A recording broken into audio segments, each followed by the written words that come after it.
தேர்வில் தேர்ச்சி பெற முடியாதவங்க, நினச்ச மாதிரி மார்க்ஸ் எடுக்க முடியாதவங்க ஒன்றும் லைஃப்பில் எதுவும் டிசப்பாயிண்ட் ஆகாதீங்க. வெற்றி தோல்வி ரெண்டுமே ஈக்குவலாக பேலன்ஸ் பண்ணி போக கற்றுக்கிட்டாலே போதும். தோல்வி நம்மக்கிட்ட வர்றதுக்கே பயப்படும். Success is never ending, failure is never final. So இது மட்டும் புரிஞ்சுக்கோங்க. நான் 3ஆம் தேதி மீட் பண்ண போகிற அந்த செட் ஆஃப் ஸ்டூடெண்ட்ஸ் அண்ட் பேரண்ட்ஸுக்கும் சேர்த்து தான் இன்றைக்கி நான் பேசுகிறேன். ஏன்னா மறுபடியும் இந்த மாதிரி அட்வைஸ் பண்ணி அவங்கள நான் போர் அடிக்க விரும்பலை. ஏன்னா ஜென்ரலாகவே தெரியும் அட்வைஸ் பண்ணவங்க எல்லாருக்கும் பிடிக்காதுன்னு. ஏன்னா நானும் அப்படி தான்.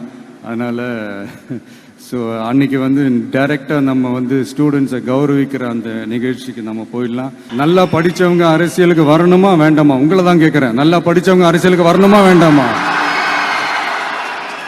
நல்லா படித்தவங்க தலைவர்களாக வரணுமா வேண்டாமா? ஓகே, உங்கள் ஆர்வம் எனக்கு புரியுது. பட் இப்போதைக்கு படிங்க, மீதி எல்லாம் அப்புறம் பார்த்துக்கலாம்.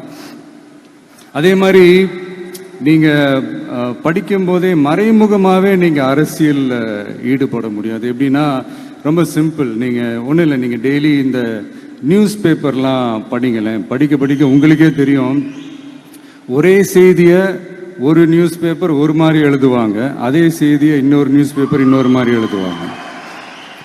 ஒரு செய்தியை ஒரு நியூஸ் பேப்பரில் ஃப்ரண்ட் பேஜில் ஹெட்லைன்ஸில் போடுவாங்க, அதே செய்தியை இன்னொரு நியூஸ் பேப்பரில் கடைசி பக்கத்தில் கூட போட மாட்டாங்க. நீங்கள் நியூஸ் வேற, ஒப்பீனியன் வேற, செய்தி வேற, கருத்து வேறங்கிறது உங்கள் எல்லாருக்குமே தெரிய வரும். இப்போல்லாம் பார்த்தீங்கன்னா நிறைய இந்த மெயின் ஸ்ட்ரீம் மீடியாவுக்கு ஈக்குவலாக நிறைய இந்த சோஷியல் மீடியா சேனல்ஸ்லாம் இந்த நல்லது கெட்டதுன்னு இந்த ஒப்பீனியன்லாம் க்ரியேட் பண்ணுறாங்கல்ல.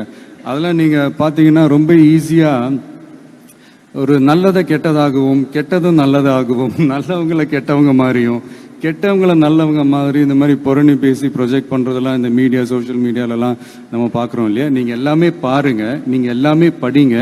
பட் எது உண்மை பொய்ன்னு மட்டும் அனலைஸ் பண்ண மட்டும் கற்றுக்கங்க.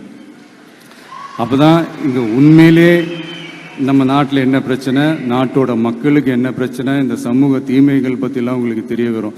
அது தெரிஞ்சுக்கிட்டாலே இந்த ஒரு சில அரசியல் கட்சிகள் செய்கிற இந்த பொய்யான பிரச்சாரங்களை எல்லாம் நம்பாமல் எது கரெக்டு, எது தப்பு, எது உண்மை பொய்ன்னு இதை அனலைஸ் பண்ணி பார்த்துட்டு நல்ல தலைவர்களை தேர்ந்தெடுக்கக்கூடிய ஒரு விசாலமான ஒரு உலக பார்வை உங்களால் வளர்த்துக்க முடியும். அது வந்துட்டாலே அதை விட ஒரு சிறந்த அரசியல் வேறு எதுவுமே இருக்க முடியாதுங்க. அதை விட நம்ம நாட்டோட வளர்ச்சிக்கு நீங்கள் செய்ய போகிற அந்த பங்களிப்பு வேறு எதுவுமே இருக்க முடியாது.